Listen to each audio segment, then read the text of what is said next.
On Friday, May 1st, the Ahmadiyya Muslim Caucus was relaunched in the 114th session of Congress.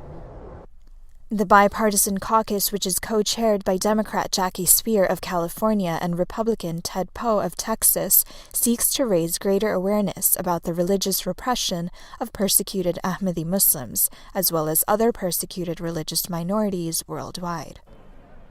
The launch press conference was held in the Capitol building in Washington, D.C., where young men from the Ahmadiyya Muslim Community's Youth Association, along with the National Department of Public Affairs, helped set up the event.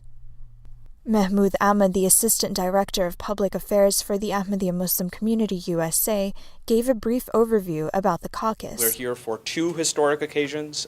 It is the official launch of the Ahmadiyya Muslim Caucus in the 114th Congress this morning, co-chaired by Representative Speier from California and Representative Poe from Texas, and we are very honored for them both to be here. Thank them for their exemplary leadership and passion for the community and its causes. And it is the causes that we are here about. That's the second thing we're here about this morning. I'm also welcoming the Ahmadiyya Muslim Youth Association, which is an organization that is more than 75 years old, who are here this morning for one single unified purpose, and that is to fight for the rights of faith communities that are being persecuted by ISIS and its fellow travelers in the Middle East. Followed by Congresswoman Jackie Speier, who has been the co-chair of the caucus since its inception. As well, and I want to also applaud the youth campaign, which is Stop the Crisis. Your efforts to denounce and stop radicalization of Muslim young women and men is deeply appreciated by all of us in this country. You continue to speak about peace. You continue to speak about restraint. You continue to show by your actions and not just your words, your commitment to this country, your commitment to education, your commitment to peace.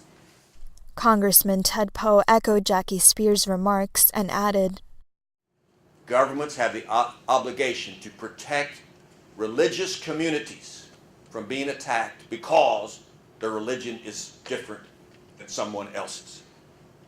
We have the belief, I have the belief, you have the belief, that all religions should be respected.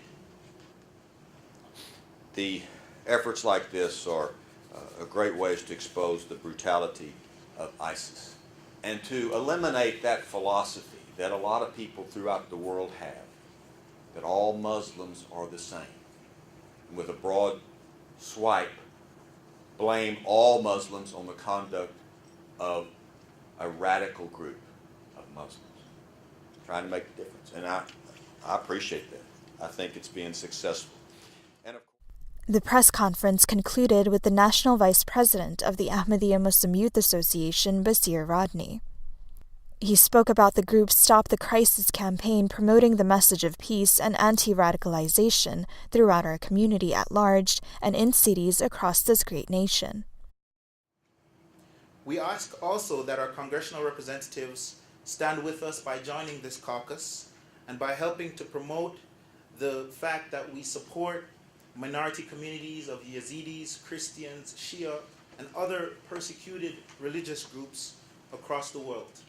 We will not stop our campaign of conscience as long as groups like ISIS and their perverse activities exist. Many government officials and NGOs attended the press conference, including the State Department, U.S. Commission on International Religious Freedom, HIAS Refugees, Committee for Refugees, and Shia Rights Watch. The event was also live-streamed over the internet to many more who could not attend in person. Some of those who attended expressed their support for the Ahmadiyya Muslim Caucus in protecting religious freedom. I was very happy to be here. It was my honor because raising the issue of minority in different countries and the threat of ISIS toward the minorities is very important. So having these events here to introduce the minorities again to the Capitol Hill and the congressman, that would help the minorities to raise this issue and protect themselves. I was really excited and pleased to be here today. It's always really fantastic when you can see a lot of different groups from a lot of different faiths come together for the same cause, which is protecting religious freedom and also protecting the refugees that are persecuted based upon their religion. Sania Ahmed, MTA News.